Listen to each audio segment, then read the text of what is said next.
Happy anniversary, Podmates! Kasama natin ngayon ang Food Heritage Advocate na si Sherwin para sa pinakauna naming audiozine.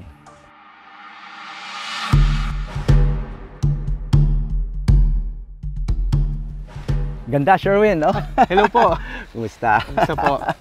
Bigyan lang kitang konting orientation sa geography natin, no? Kasi ang dami nagtataka kung nasan tayo sa Taal Lake, no? So, itong litratong ito, hindi ito satellite photo. Ito ay kuha na mula sa International Space Station mga 6 months ago, kaya bumubuga pa yung bulkan, no? So, nandito tayo sa eastern side. So this is where we are right now. So ito ang Napayong Island. Ang makikita mo yung peak na yon, no? So ito yung bulkan. So yan na medyo kalbo pa dahil alam natin na pumutok yan noong taong 2020 at naging ghost town tong buong lugar namin at natabunan siya ng ashfall, no? Katulad na nangyari sa Tagaytay at maraming lugar sa Cavite. Sobrang lapit kami sa bulkan, no? 10 kilometers away. Nasa loob nga kami ng danger zone, no? So, masasabi nating isang disadvantage 'yon, no? Pero sa tingin ko, mas malaki yung advantage sa pagtira namin dito dahil napakayaman ng lupa rito, eh. Kahit anong itanim mo rito. Tingnan mo to sa lakeshore, no? Buhangin siya. Yes, pero tingnan mo yung halaman ko. Buhay na buhay. Buhay na buhay yan, masigla yan. Isipin mo, summer na summer ngayon. Lahat sila buhay. Because sa ilalim ng buhangin na yan ay napakayaman na lupa. And that's why yumaman din ang Batangas in terms of agriculture, di ba? Yumaman to sa kape, yumaman to sa tubo, yumaman to sa maraming klaseng produkto. Blessing ng Taal. Yung lawa namin, actually ang tawag ng mga locals dito, dagat pa rin, eh. They don't call it lawa. They never call it lawa. The locals will call it.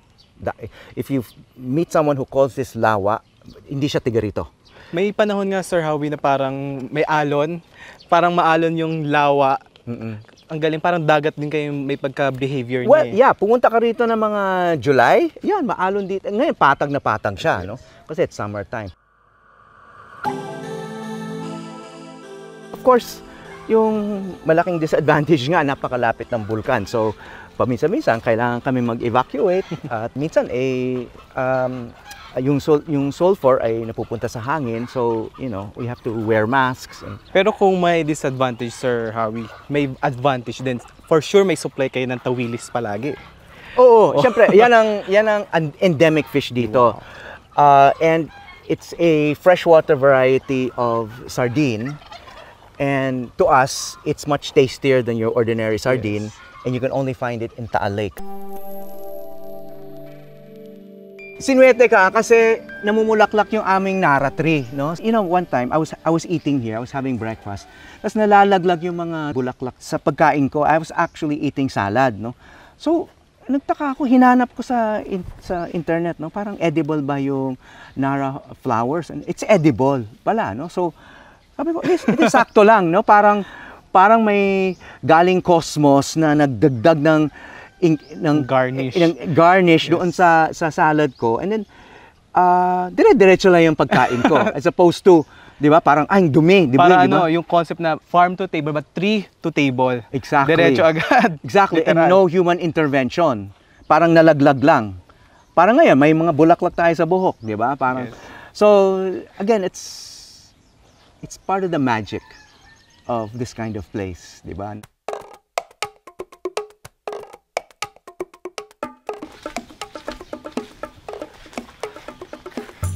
Ang dami nito, Sherwin, ah. Wow. Kung tinur niyo ako, Sir Howie, itutur ko naman kayo dito sa lahat ng mga pagkain natin sa iba't ibang parte ng Pilipinas. Ayun, Sir, going around the Philippines, sarili ko sobrang yaman talaga natin when it comes to biodiversity. We have a lot of native species na marginalized, na hindi natin kilala, but we also have endemic na more vulnerable part of our food system. And then, meron din tayong mga introduced ones na, sabihin na natin, foreigner sila, pero naging inadapt na natin nila at naging indigenized na. So, lahat ito nakakain? Yes, wala dito ni isa inedible, lahat edible, maliban lang muna dito kay karot or nami. This is called karot, ang tawag karot, yeah, nami or intoxicating yam. Actually, may So, lason siya. nakakalason siya. Yes po. Pag kinain mo siya ng raw, meron siyang chemical na hindi maganda sa katawan. Pero, symbol siya ng traditional process, traditional knowledge ng mga Filipino. Ang gagawin nila dito, babalatan, hugasan ng ilang beses, ibababad ng with salt water, hugasan pa rin, tapos iba't ibang process throughout the Philippines, Sir Howie. Yung iba, hinuhugasan sa ilog ng ilang araw, ilalagay nila sa sack. Yung iba naman, ilalagay nila sa dagat. Tapos sabi nila, pag may hipon ng kumakain, okay na daw, wala na daw lason. Kasi hihiwain pa, iipon nila, hanap sila ng bato na malaki, pipit-pitin. So sobrang dami, ang galing ng mga Filipino kung paano Saan nila. probinsya ito nahahanap? Throughout the Philippines, from Bicol region, actually, Upland, lowland? sa mga Seaside? forested areas, opo. Ang interesting, wide yung distribution niya.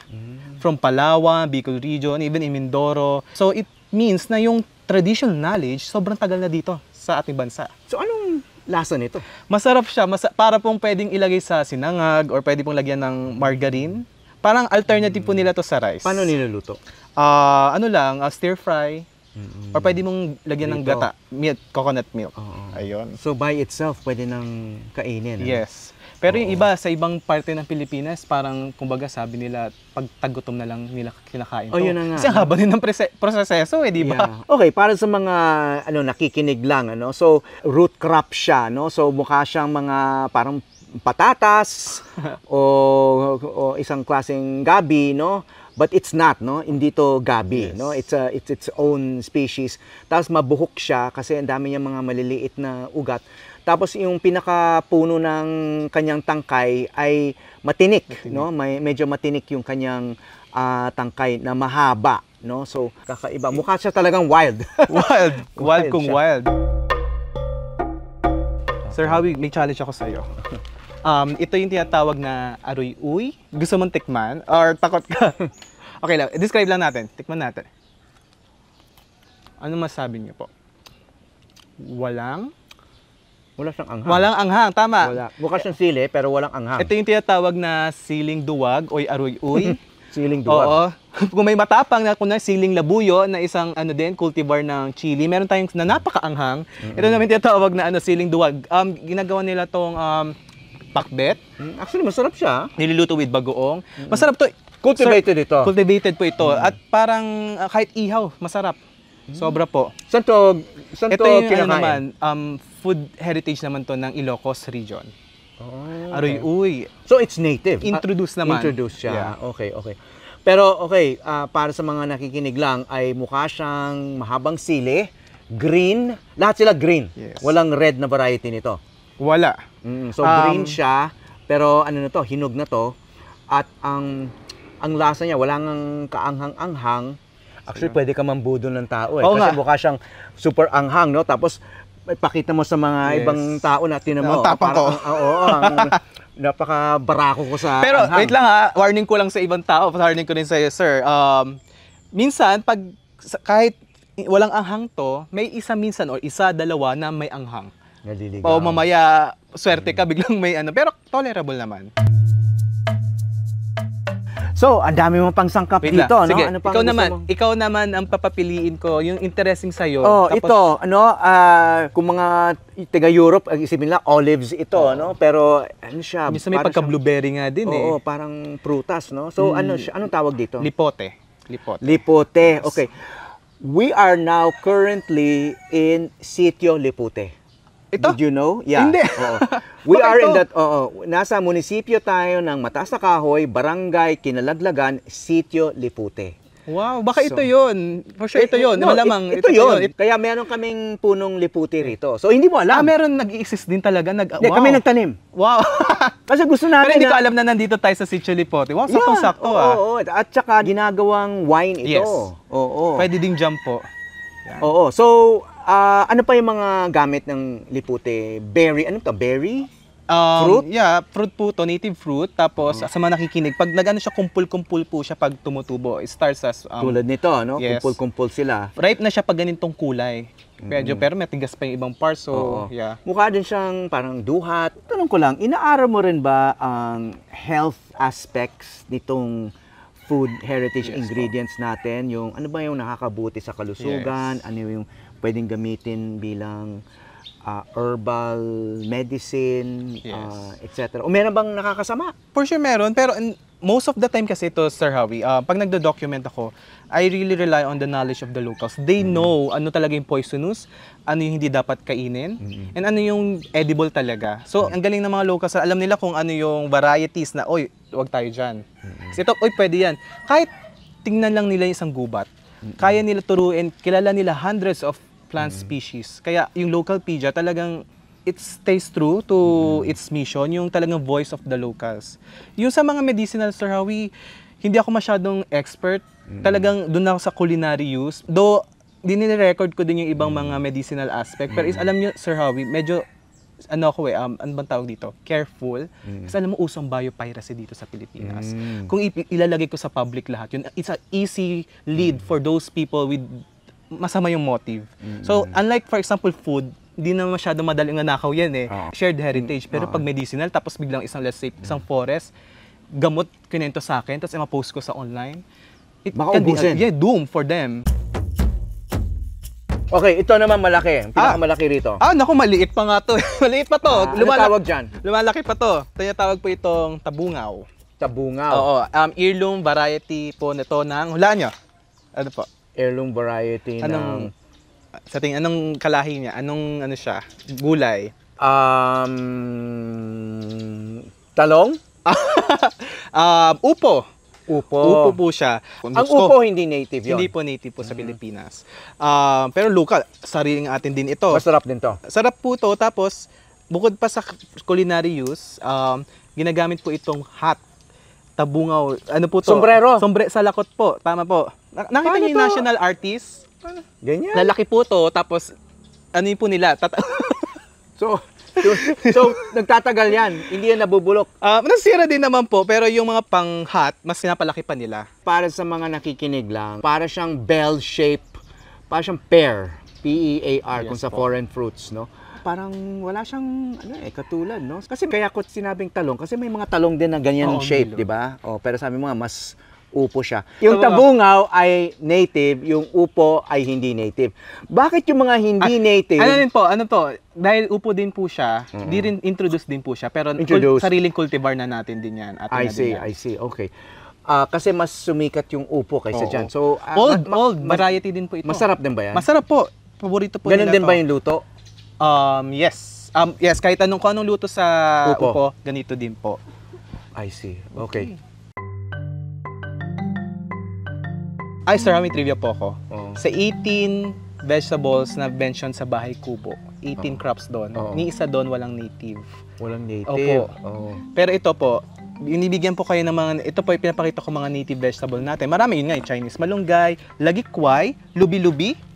Ito po yan, lubi-lubi, ficus palma. So, dapat may version ng Bahay Kubo na Pwede. papalitan lahat ng mga non-native ng native. Actually, ang opinion ko naman doon, wag na natin palitan, part din naman natin ng Kultura natin. kulturin natin yun eh. Pero kumbaga, bigyan din Sitaw, natin, yung bigyan din natin sila ng spotlight.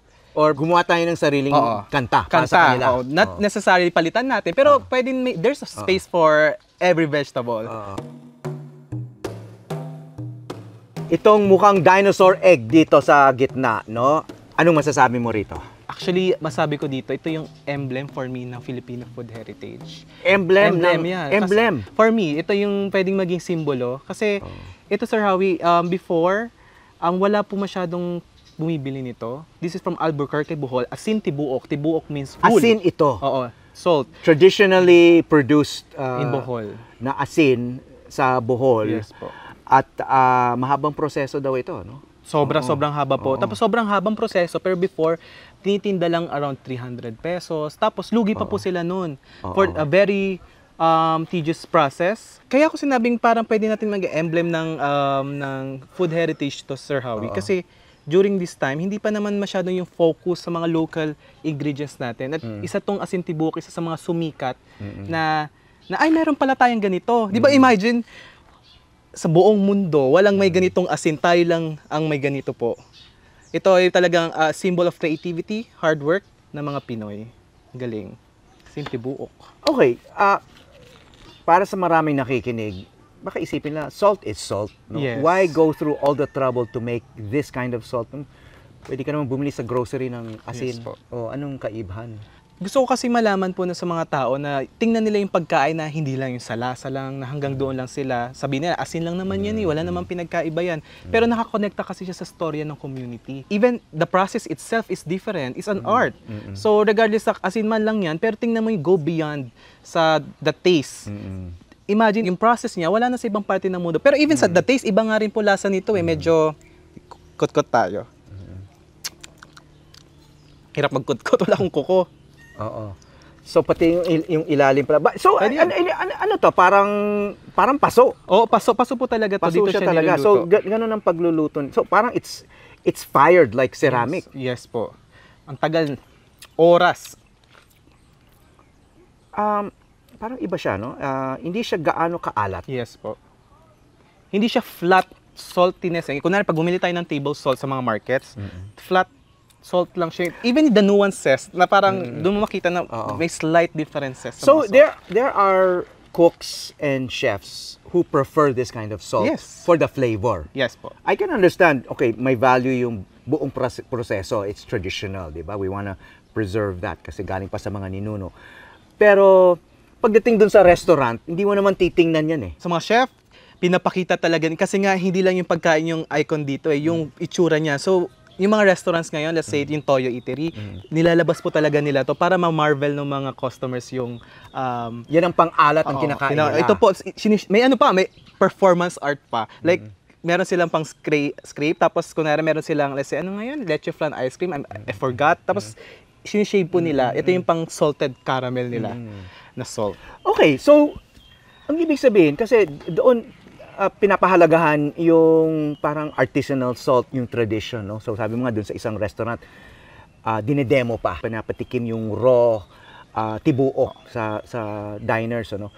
Kung mauso yun sa mga Filipino restaurants, traditional restaurants, lalakas ang demand for this, no? So magkakaroon ng market, and then that will also help conserve the tradition. That's true. Gaano katagal bago makagawa ng isang ganito? It will take days. I'm not sure kung gaano yung exact days, pero days po, hindi 3 days lang, mostly more than a week kasi may drying part, merong ibibilid pa nila yung coconut husk, tapos yung coconut husk, susunugin pa po nila yun. Ang haba pang proseso, yung coconut husk na sinunog, yung abo niya, kokolektahin pa, isasama sa isang filtering system, tapos papadaanan po nila ng tubig alat, tapos yung tubig alat, ilalagay nila sa itong mga earthenware na wares, tapos papakuluan po nila yun ng ilang oras na naman ulit hanggang sa maging mag-solidified. Pag nag-solidified pa, di pa po tapos. Papalamigin ng ilang oras po ulit kasi sobrang init po nito pag tapos na yung luto. At pag tapos na po, lilinisin pa po, kukuskusin po nila to ng ng kusot ng niyog. Sobrang habang process for a salt. Ano ba yung origin story mo pagdating sa pagkain? Nagdo-document po kasi ako ng mga heritage ingredients, Philippine ingredients as a whole. I have a page po, Localpedia. So it's an archive of digital, this is a digital archive of Philippine ingredients from heirloom varieties, native, endemic, and even introduced na pagkain basta culturally relevant sa mga Filipinos. Nag-start po ako yung love ko for food. Lahat naman tayo may malalim na pinanggagalingan sa akin sa bayan ko sa San Jose Occidental, Mindoro. So yung magulang ko, pinalaki ako sa isang bahay na masasarap yung food at hindi kami gumagamit ng shortcuts, ng mga alternatives. Gumagamit talaga kami ng, let's say, kung may sampalok, sinigang, yun ang aming pampaasim, or kamyas sa tulingan, sinaing na tulingan. So hindi ako nakakain ng pagkaing may sinigang mix. Di kayo nag-fast food nung bata ka? Nagpa-fast food pero hindi siya, isa siguro yung factor kasi sa Mindoro, wala naman masyadong fast food doon. So siguro, factor din yun kung bakit mas na-expose ako sa traditional na food. Parang mga nito lang nagkaroon ng mga ibang fast food chain sa aming town. So ayun, pati papa ko, ate ko, magaling at mahilig magluto. Pero ako hindi ako magaling. Nung pandemic po, natuto po ako magluto. Tapos, nag-try ng maraming ingredients na available sa market. Dan sabi ko, ba't parang pare-pareho the usual? Pero hindi naman pala. Kailangan mo lang mapansin, kailangan mo alam talaga. Kasi kung hindi mo alam, madali mo malagpasan sa palengke. Parang kumbaga may blindness ka. Parang heritage blindness. So, it's easy to ignore. Kasi the idea na hindi mo alam yung itsura or paano gamitin. Then, nung naging mas keen observer ako, nakita ko na, ang dami pala nating ingredients. So, doon po sa hometown ko, doon usap ako sa mga vendors, sa mga fisher folk, sa mga farmers. Tatanong ko mag-certain ingredient, ano po, paano po ito gamitin, paano po niluluto. Tapos, natutuwa sila kasi, bata ko pa nung time na yun, 27 na po ako, pero nung time na 23, 22, natutuwa sila, ba't sobrang interested ng isang bata sa mga ganitong pagkain na hindi naman usually gusto ng mga katulad kong kaedaran ko, usually mga older generation na lang. And then from there, nag-start na ako mag-document, tapos research ako sa mga existing literature. And then once na nag-lift yung pandemic po, doon ako nag-start maglibot sa Pilipinas to document these ingredients. So how do you support this kind of work? Before, meron po akong job as a public relations manager. And yung savings ko doon, ito yung ginamit ko sa pag-travel. Tapos nagtinda din ako ng mga toys ko, collection. Kasi passion ko to, pera lang naman yon. And yung idea na magagamit mo yung pera mo sa mas bigger na cause. And then, last time, nagtinda ako ng t-shirts, yung local pigeon, na nagbumili po kayo ng isang shirt. Thank you very much. So, ganun ako nagre-raise ng amount. Pero medyo, sometimes hindi pa enough, Sir Howie. Kasi wala akong support from the government. And independent lang talaga na researcher. So, most of the time, minsan nag-crowdfunding. And then, ang daming tumutulong. Nakakatuwa na hindi lang pala ako mag-isa dito sa advocacy na to. Maraming nag-extend ng help. Even on ground, pag nagta-travel po ako, kahit hindi money, like papatuloy nila ako sa mga tahanan nila.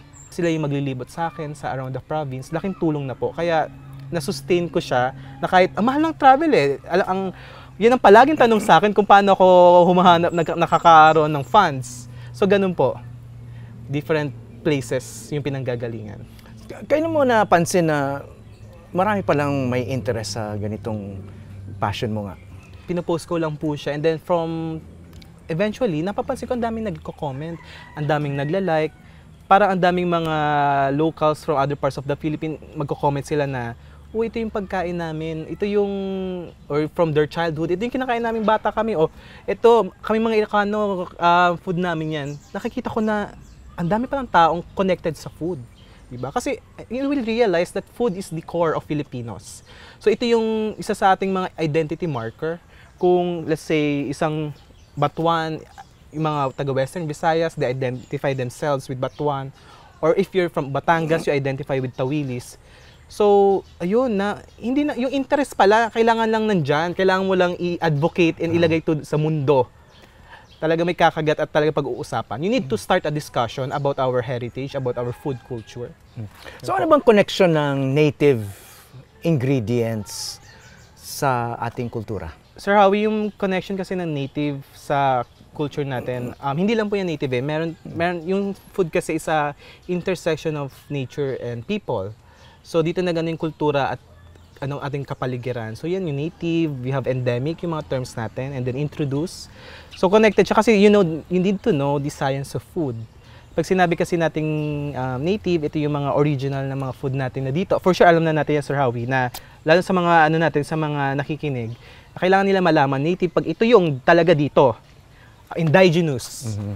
And when we say endemic, yung limited lang yung distribution. Native din siya, pero mas limited yung distribution niya. Like for example, mga food, Catmon, Dilenia philippinensis, is an endemic species of fruit-bearing tree. Between native and the endemic, mas vulnerable to mga endemic kasi hindi lang sila malawak yung distribution nila, yung tawilis, taal. So pag na-pollute yung taal, mawawala yung tawilis. And then we have introduced, sila yung foreigner. So pag foreigner ba, hindi na ba Filipino? I don't think so. Like, ang Filipino food kasi, like say, ingredients, tayo nag-e-embrace na yan eh. Kung ano yung tayo yung namimili, kung anong pagkain ng kakainin natin. That's like, for example, yung kamatis. For example, mga sa bahay kubo, wala doon native, pero naging Filipino vegetables na. So ito, connected siya sa kultura natin kasi if you're biodiverse talaga yung pakapaligiran mo, you're culturally rich. Kasi doon tayo nagde-develop ng kultura sa ating kalikasan eh. We develop harvesting culture, we develop recipes, stories, myth about food. So kung hindi diverse yung pagkain mo, hindi rin magiging diverse yung kultura mo. Ganun po siya. So interesting na lahat ng mga gulay na nabanggit sa Bahay Kubo na isa sa pinakakilalang kanta sa Yes. kultura natin, lalo na sa mga yun ang isa sa mga unang kantang natutunan ng mga kabataan, no? Ni isang gulay na nabanggit doon ay native. Lahat Oo, sila isa. introduced. Introduce no? po. Bakit? Okay. So, yung Bahay Kubo kasi, meron doong 18 crops na na-mention is either naturalized, ibig sabihin, nakapag-adapt na, kumbaga without even human intervention, pero ano pa rin sila, introduce. And then there's also exists in cultivation, pero hindi pa naturalized. Ibig sabihin, kung hindi mo mamanmanon or tuloy yung interaction with it, hindi siya magpe-persist sa locality. So, kailangan mo itanim ng itanim, etc.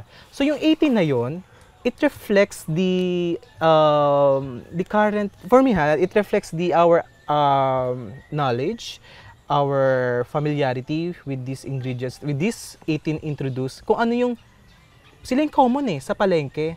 Pumunta ka sa isang public market, ano makikita mo, yun ang mention sa Bahay Kubo. And yung mga native talaga, either marginalized, hindi madalas makita. For example, binahian or alukon, himbabao, sugod-sugod, bago. Di ba parang mga foreign sa atin pakinggan, pako lang yung familiar for the most people na kilalang native vegetable. But for the many vegetable natin na native, very unfamiliar tayo. And it reflects din yung limited consumption natin sa mga gulay. Sobrang dami po nating gulay. And Sir Howie, hindi lang sa vegetable, ito even sa fruits natin. For example, you go to apple, orange, O kahit mangga, grapes. hindi naman native. Yeah, yung Mangifera indica, yung the common mango, but we have native species then under Mangifera. I'll share some native fruits, gumihan, galo, pili, paratungon, dugyan, red durian, species endangered na. Cereales, nasaan sila? Most of the time, konti na lang sila. Bakit? Kasi itong mga native species or native fruits na to, nasisira na yung habitat But nila. those are not even common. They're not Yeah. recognizable for most. How about yung mga kilalang mga prutas Na sa atin, native ba sila? Aratiles, No. kalamansi, Hybrid siya. May different school of thoughts yan, pero I think it's no. balimbing, No, hindi po. duhat. Hindi po, not native. Oh my God, sampalok. Hindi po. Tamarindus indica, hindi po siya native. Oh wow. So, strawberry, of course, hindi. Hindi po native. So, yan ang mga kilalang mga, kasi siyempre, Oo. pagpunta mo sa Baguio, ang daming strawberry, hindi pala Yes. native, ano? Totoo po. Ano pa yung mga common na alam natin na dragon fruit? Hindi po. Hindi rin. Marami po yan, Sir Howie, yung mga tinatawag natin translocated species, mga dumating dito. For example, yung Manila Galleon trade, marami silang dinalang flora sa Pilipinas. Isa yung pinya, chico, Suha. I think it's not native to the Philippines. Hindi rin. Hindi po. And then, sa ibang lugar naman, meron mga watermelon na dumating.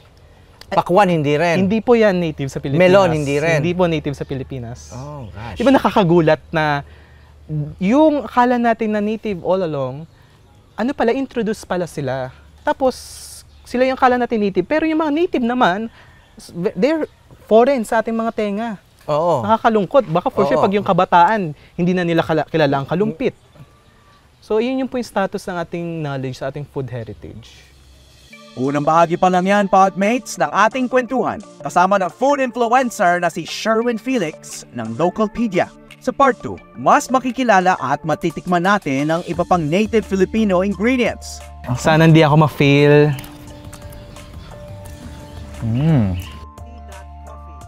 Sasagutin din niya ang ilang tanong mula sa inyo, Podmates. Abangan! Meron po bang forever? Forever. Saan kaya to? Ako